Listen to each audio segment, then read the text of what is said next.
महत्वपूर्ण कार्यक्रम में मेरे साथ मंच पर उपस्थित मेरे साथी मंत्री श्रीमान BL वर्मा जी,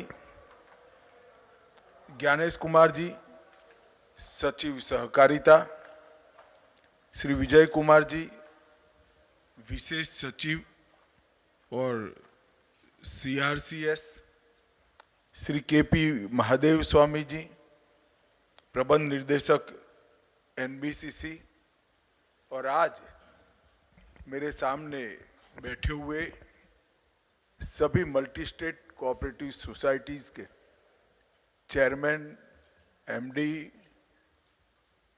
उनके निर्देशक मंडल के सभी सदस्यगण और सहकारिता विभाग के सभी अधिकारीगण, आज नरेंद्र मोदी जी की सहकार से समृद्धि इस परिकल्पना को साकार करने के लिए एक और कदम हम आगे बढ़ रहे हैं। कई बार लगता है कि कार्यालयों में सुचारू रूप से काम करने की व्यवस्था, कार्यालयों का कंप्यूटराइजेशन और उसके अंदर जितनी जरूरी है इतनी ह्यूमन रिसोर्स की उपस्थिति, इससे काम में बहुत बड़ा फर्क नहीं पड़ता है। मैं ये थ्योरी से मत भिन्नता रखने वाला व्यक्ति हूं। मेरा मूलतः मानना है कि कार्यालय का एटमॉस्फेयर जो होता है, ऑफिस का जो एटमॉस्फेयर होता है, वो ही कार्य संस्कृति को संचालित करता है। और आज मोदी जी के सहकारिता मंत्रालय बनाने से पहले कहीं एक छोटी सी जगह पर केंद्रीय रजिस्ट्रार कोऑपरेटिव सोसाइटीज का एक कार्यालय था। स्टाफ भी ठीक प्रकार से दिया नहीं जाता था, ना कंप्यूटराइजेशन था, ना कानून और रूल्स समय के अनुरूप बदले गए थे, और उस अवस्था में मल्टी स्टेट कोऑपरेटिव सोसाइटीज हमारी चल रही थी। आज सहकारिता मंत्रालय बनने के 2 साल के बाद multi state cooperative society act में 98वें संशोधन के हिसाब से सारे परिवर्तन कर दिए गए हैं। समय के साथ साथ कोऑपरेटिव सोसाइटी के चलाने में जो कई प्रकार के विसंगतियां भी आई थी, कई प्रकार के दूषण भी आए थे, वो विसंगतियों को दूर करने के लिए और दूषण को निरस्त करने के लिए कानून 2023 में हमने बनाकर एक मजबूत खाका पारदर्शी सहकारिता का बनाने का काम किया है। RCCS के पूरे कार्यालय का कंप्यूटराइजेशन हो चुका है, और आज उत्तरायण के बाद, हमारे यहां माना जाता है उत्तरायण के बाद होने वाला काम जब सूर्यनारायण उत्तर दिशा में होते वो शुभ ही होता है। इस शुभ मुहूर्त में आज RCS को नया कार्यालय भी मिल रहा है। तो एक प्रकार से मल्टी स्टेट कोऑपरेटिव सोसाइटी के गवर्नेंस को लेकर ये 2 साल में एक पूरा चक्र घूमकर आज हम नए युग की शुरुआत कर रहे हैं। नया कानून है, नए रूल्स हैं, नई ऑफिस है और नई पारदर्शी व्यवस्था भी की है। और मैं मानता हूं कि 6 जुलाई 2021 से अब तक की ये जो यात्रा है, उसमें बहुत कम समय में सहकारिता मंत्रालय के सभी अधिकारियों ने ये काम किया है। मैं सभी लोगों को बहुत बहुत मन से अभिनंदन और साधुवाद देना चाहता हूं। सहकारिता मंत्रालय की स्थापना करने के पीछे उद्देश्य बहुत स्पष्ट था। कि देश का लगभग 110 साल पुराना, 125 साल पुराना सहकारिता का आंदोलन जो समय के साथ साथ क्षीण होता जाता था। हमारे कानून भी कालबाह्य हो गए थे, इरेलीवेंट हो गए थे। हमारी व्यवस्था में भी कई प्रकार की खामियां भी खड़ी हो गई थी। जमाना हमसे बहुत आगे निकल चुका था। इंडिविजुअल तरीके से कोऑपरेटिव सोसाइटीज ने अपने यहां कंप्यूटराइजेशन भी किया, मॉडर्नाइजेशन भी किया, मगर ऊपर से नीचे तक पूरे सहकारिता मंत्रालय का समय के साथ कदम मिलाना बाकी था। उसके कारण आजादी के 75 साल के बाद जब पीछे मुड़कर देखने लगे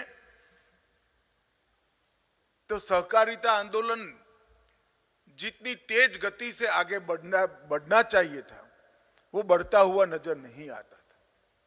हां, कहने को आज मैं भी गिना सकता हूं कई सारी सक्सेस स्टोरी, कई सारी सफलताएं हमारे पास उपलब्ध है, मगर एक कलेक्टिव इफेक्ट ग्रामीण अर्थतंत्र पर जो कोऑपरेटिव का पड़ना चाहिए था वो शायद नहीं पड़ा। और जब आप लक्ष्य ही ऐसा रखते हैं जो सिद्ध हो जाए तो लक्ष्य सिद्धिता का ना आनंद रहता है ना इसके परिणाम मिलते हैं। अब हमने तय किया है कि मोदी जी के $5 ट्रिलियन की इकोनॉमी में सहकारिता का एक बड़ा शेयर सुनिश्चित कर हम सहकारिता को 21वीं सदी के अंदर प्रवेश करेंगे। और मैं मानता हूं ये एक प्रकार से 19वीं सदी से हम सीधा 21वीं सदी में आएंगे, क्योंकि 20वीं सदी का परिवर्तन हुआ ही नहीं। खैर, अब सहकारिता मंत्रालय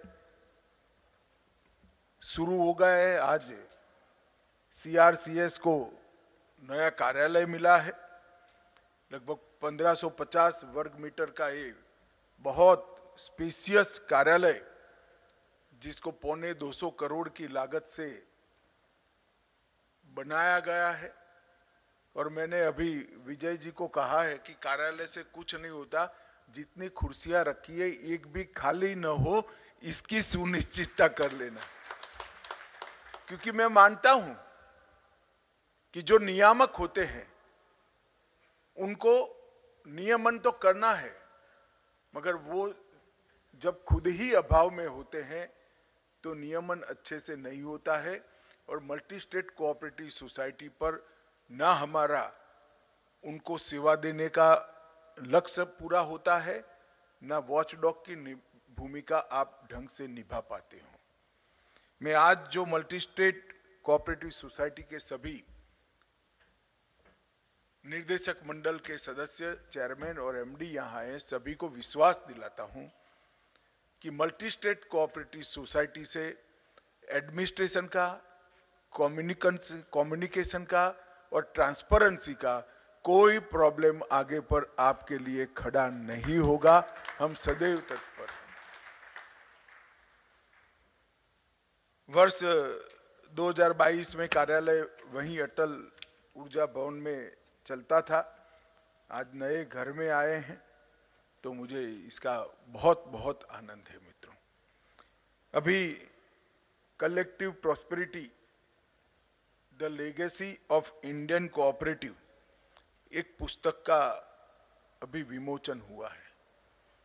भारतीय भाषाओं में इसका अनुवाद बाकी है, मगर मेरा आग्रह है कि यहां कई सारी मल्टीनेशनल कोऑपरेटिव सोसाइटी बैठी है, राष्ट्रीय स्तर पर काम करने वाली कोऑपरेटिव सोसाइटियां भी बैठी हैं। इन सब से आग्रह है कि इस पुस्तक को नीचे पैक्स तक पहुंचाने का आप काम करिए। इसका भारतीय भाषा में अनुवाद होने के बाद इस स्पिरिट को हमने नीचे तक प्राइमरी एग्रीकल्चर सोसाइटी तक पहुंचाना चाहिए। चाहे अच्छे बैंक्स हो, चाहे डेयरी के क्षेत्र में काम करने वाली मल्टी स्टेट सोसाइटीज हो, इफको हो, क्रिप्को हो, ये सभी ने मिलकर इस स्पिरिट को हमारी छोटी से छोटी इकाई तक पहुंचाना चाहिए, क्योंकि सरकार के किसी भी सपोर्ट के बगैर 75 साल में हमने जो हासिल किया है वो अद्भुत है और अविश्वसनीय भी है। और अब सहकारिता मंत्रालय भी बन गया है और मैं आज इस मंच से कहना चाहता हूं कि हम जो जो सुधार लाए, चाहे multi state cooperative society act में सुधार किया हो, चाहे पैक्स के मॉडल बायलॉज बनाए हो, चाहे पैक्स का कंप्यूटराइजेशन कर कर एक ही सॉफ्टवेयर पर पूरे देश के पैक्स चले ऐसी व्यवस्था करी हो, चाहे पैक्स के लिए नए नए आयाम खोलकर पैक्स को मजबूत बनाने का प्रयास किया। हर प्रयास में इरिस्पेक्टिव ऑफ पॉलिटिकल पार्टी हर राज्य ने स्पिरिट के साथ सहकारिता मंत्रालय का समर्थन किया है। इसका मुझे बहुत बड़ा आनंद है। जब मोदी जी के इस इनिशिएटिव को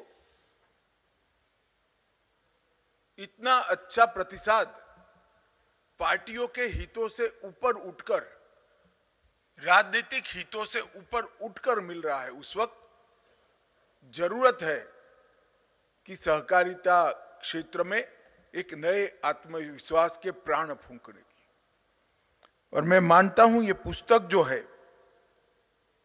the legacy of Indian cooperatives collective prosperity, ये पुस्तक समग्र सहकारिता क्षेत्र में आत्मविश्वास भरने के लिए बहुत उपयोगी होगी।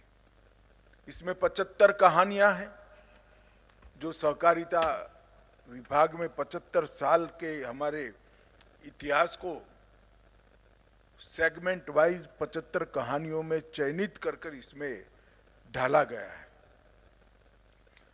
मित्रों, सहकारिता मंत्रालय ने 30 महीने में लगभग 60 इनिशिएटिव लिए हैं और पिछले 9 वर्षों ने मोदी जी ने सहकारिता क्षेत्र के लिए एक बहुत बड़ी भूमिका बनाकर हमारे सामने रख दी है।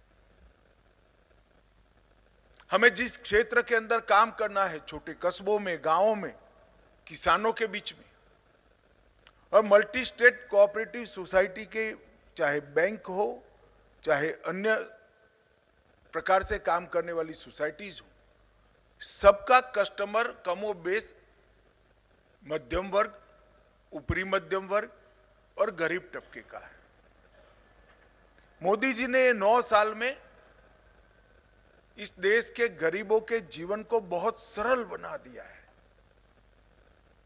उसके खाने की चिंता समाप्त कर दी है, उसको घर दिया है, शौचालय दिया है, 5 लाख तक का हेल्थ का पूरा खर्चा आज सरकार उठा रही है, उसके घर में बिजली दी है, बच्चों की पढ़ाई लिखाई की व्यवस्था करी है, ढेर सारी सुविधाएं उसको दे दी है, जिसको पूरा करने में ही उसका पूरा जीवन चला जाता था। और एक प्रकार से 60 करोड़ लोगों के जीवन में मोदी जी ने शून्यता भर दी। आज उनके पास करना क्या, वही सवाल है। 5 किलो अनाज मिल रहा है, सस्ते दाम पर घर पर बिजली आ गई है, पीने का पानी पहुंचा दिया, शौचालय पहुंचा दिया, स्वास्थ्य का भी खर्चा उनके सर पर नहीं है, बच्चों की पढ़ाई लिखाई की व्यवस्था कर दी। तो अब वो कुछ करना चाहता है, उसके पास पूंजी नहीं है, पूंजी है भी तो बहुत छोटी सी है। तो छोटी छोटी पूंजी वाले 60 करोड़ लोगों को देश के विकास में काम करना है, पूंजी के बगैर अपने पुरुषार्थ से देश के विकास से जुड़ना है, तो इसका एकमात्र रास्ता कोऑपरेटिव है, इसके अलावे कोई रास्ता नहीं। कोऑपरेटिव के माध्यम से ये अपने काम करने का तरीका भी ढूंढ लेगा, अपने पुरुषार्थ का रास्ता भी ढूंढ लेगा, और इसके साथ साथ कोऑपरेटिव के माध्यम से अपनी आने वाली पीढ़ी को वो समृद्ध भी कराएगा। मित्रों, मैं ऐसे प्रदेश से आता हूं जिसका उदाहरण मैंने बचपन से देखा है। हमारे यहां पहले डेयरियां नहीं हुआ करती थी। गांव में पशुपालन बहुत कम लोग करते थे। आज गुजरात में 36 लाख परिवार पशुपालन के व्यवसाय के साथ, मैं व्यवसाय सोच समझ कर बोल रहा हूं, पशुपालन के व्यवसाय के साथ काम कर रहे हैं, पशुपालन के व्यवसाय में काम कर रहे हैं और 60,000 करोड़ रुपया इनकी सालाना टर्नओवर है। ये छोटी छोटी महिलाओं ने एक क्रांति की। ये कोऑपरेटिव का चमत्कार है। मेरे राज्य में ढेर सारे कोऑपरेटिव बैंक इतना अच्छा काम किए हैं कि राज्य के हर तीसरे सफल व्यक्ति को पूछिए कि पढ़ाई लिखाई का पैसा कहां से आया, तो वो कहेगा फलाना कोऑपरेटिव बैंक से लोन लेकर मैं पढ़ा था। तेरा घर कहां से आया, तो वो बताएंगे कि फलाना कोऑपरेटिव बैंक से घर दिया है। पापड़ बनाने वाली कोई स्वरोजगार करने वाली महिला को पूछेंगे कि बहन तुझे 15,000 किसने दिया, तो कोई कोऑपरेटिव बैंक से उसने लिए हैं। हजारों लोगों के, लाखों लोगों के जीवन में, चाहे गाय लेनी हो, भैंस लेनी हो, छोटा सा चिलिंग सेंटर बनाना हो, इसके पास तो कागज ही नहीं है। बाकी सारी बैंकिंग व्यवस्था कागज मांगती है। मैं एक बार अहमदाबाद डिस्ट्रिक्ट कोऑपरेटिव बैंक का चेयरमैन था, तब हमारी वाडज ब्रांच में मेरी विजिट थी। तब एक बहन थोड़ा हमारे लोगों से गुस्से से संवाद कर रही थी। मैंने बुलाया, मैं कहा बहन जी क्या प्रॉब्लम है, कि मुझे मिक्सचर और वॉशिंग मशीन की लोन चाहिए और ये लोग देते नहीं है। मैंने मैनेजर को बुलाया कि भाई क्या प्रॉब्लम है, तो उसने कहा साहब उसके पास कागज ही नहीं है। तो उसने कहा मेरे पास कागज होता तो मैं तेरी बैंक में क्यों आती, एसबीआई से न ले लेती लोन। और फिर हमने एक योजना बनाई थी, कागज बगैर की लोन की योजना, 1 लाख तक की। और मैं आपको बताना चाहता हूं, मैं अभी एक फंक्शन में जाने वाला था, जा नहीं पाया वहां भाषण के लिए। मैंने डेटा मंगाया कि वो 1 लाख तक की कागज बगैर की लोन का क्या हुआ। उसमें 99.80% लोगों ने पूरा पैसा वापस दिया है, 0 एंट्री। और किसी बच्चे को इसमें से लैपटॉप मिल गया, किसी के घर में वॉशिंग मशीन आ गया, किसी के घर में स्कूटी आ गई बच्चे को स्कूल जाने के लिए। ढेर सारी व्यवस्था मानवता के साथ एक कोऑपरेटिव सेक्टर ने करी है और मोदी जी ने इसको आगे बढ़ाने का निर्णय किया है। कई ऐसे अद्भुत काम ये 2 साल के अंदर हुए हैं। सभी लोग मानते थे कि सहारा समूह में जो पैसा डूबा है वो नहीं आएगा। उनकी पब्लिक लिमिटेड कंपनियों में क्या हुआ है मुझे मालूम नहीं है, परंतु मैं बता देता हूं कि अब तक सहारा समूह के लगभग 1.5 करोड़ लोग जो कोऑपरेटिव सोसाइटी में इन्वेस्ट किए थे, उनका रजिस्ट्रेशन हो गया है और अब तक 2.5 लाख लोगों को 241 करोड़ रुपया हमने वापस भी दे दिया है।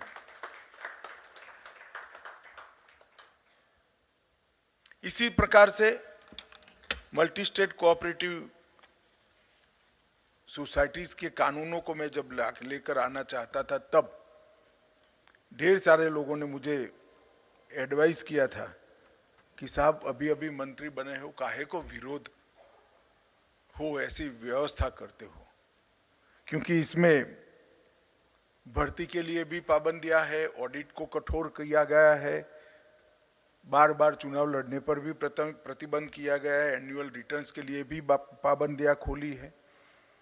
ढेर सारी चीजें इस पर हमने कठोरता के साथ पारदर्शिता लाने के लिए की है। मगर मैं आप सभी का बहुत बहुत धन्यवाद करना चाहता हूं। विरोध छोड़ दीजिए, किसी का शिकायत का पत्र भी मुझे नहीं मिला है। सबने नए कानून को एडॉप्ट किया है, लेटर और स्पिरिट में एडॉप्ट।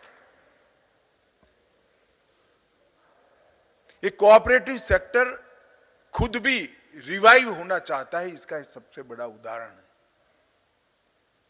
कोऑपरेटिव सेक्टर सुधारों का स्वागत करता है। इसका अर्थ ही ये है कि हम भी समझते हैं कि रिवाइवल नहीं करेंगे तो हमारे सामने संकट है।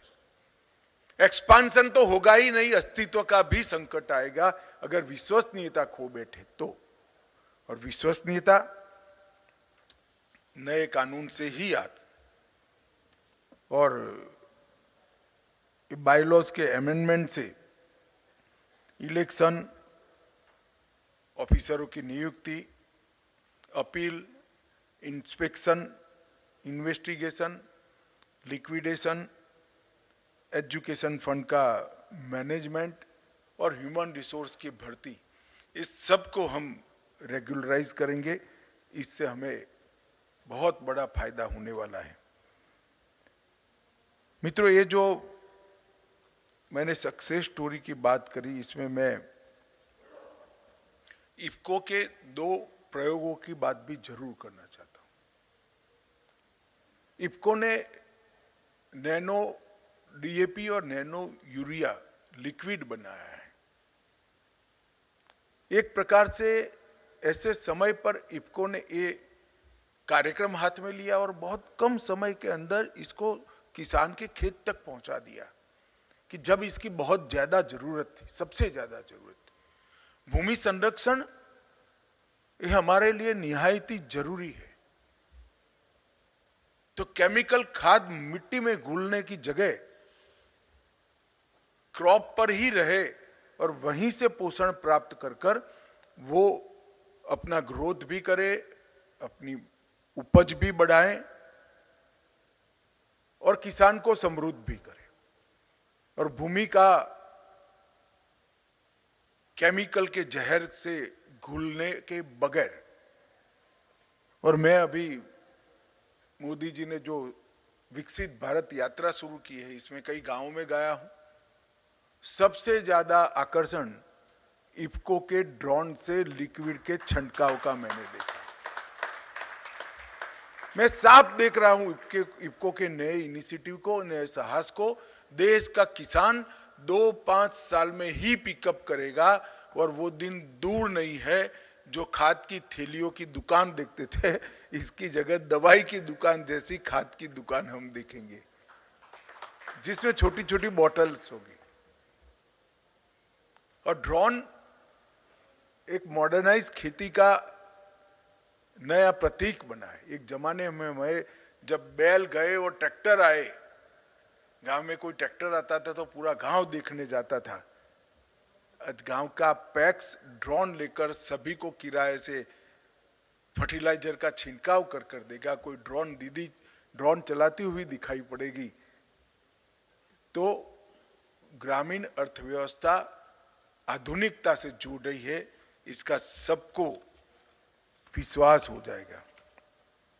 मित्रों, आज मैं यहां आया हूं तब इतना ही कहना चाहता हूं कि हर क्षेत्र में सहकारिता में बढ़ोतरी हुई है।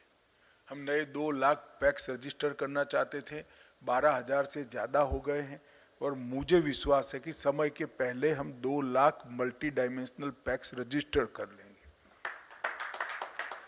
बैंकों के एक्सपांशन के लिए भी मैं कुछ कॉन्क्रीट कह नहीं सकता क्योंकि ड्यूअल कंट्रोल है, परंतु मैं इतना जरूर कह सकता हूं कि कठिनाइयों को हम जरूर पार करेंगे।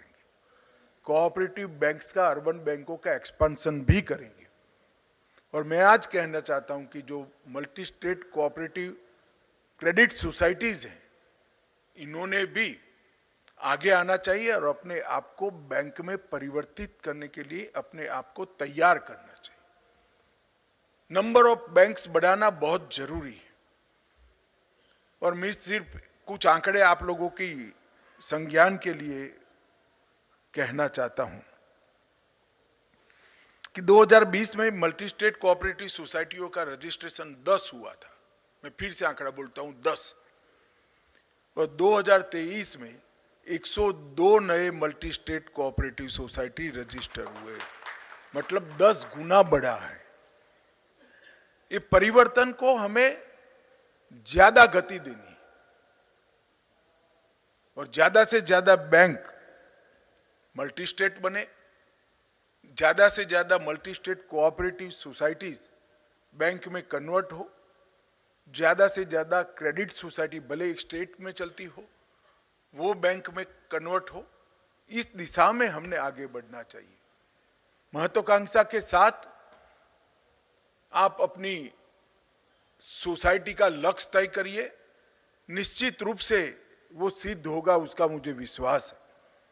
आज आपको सपोर्ट सिस्टम पूरी तैयार करने के लिए सीआरसीएस का कार्यालय का उद्घाटन हुआ है और मुझे भरोसा है कि इससे आपके कामकाज के अंदर बहुत सरलता होगी, समय भी बचेगा, समय पर मार्गदर्शन मिलेगा, कानून की समझ भी वो आपको ढंग से दे पाएंगे और आपकी कोऑपरेटिव के साथ संवाद से आगे कैसे बढ़ना इसका रास्ता भी इसी से निकलेगा। तो आप सभी को मेरी बहुत बहुत शुभकामनाएं, विशेष कर हमारे सचिव महोदय और विशेष सचिव जो रजिस्ट्रार भी है विजय जी को बहुत बहुत शुभकामनाएं। बहुत अल्प समय के अंदर ये कार्यालय को बनाया, 100% कंप्यूटराइज किया और सभी मल्टी स्टेट कोऑपरेटिव सोसाइटीज को नए एक्ट के लिए तैयार करने का उन्होंने जो काम किया है, इसके लिए विभाग के मंत्री के नाते मैं बहुत बहुत बधाई और साधुवाद देता चाहता हूं और आप सभी को इस नए कार्यालय से कोऑपरेटिव को आगे बढ़ाने के लिए निश्चित रूप से मदद मिलेगी, इसका विश्वास दिलाकर मेरी बात को समाप्त करता हूं। वंदे मातरम।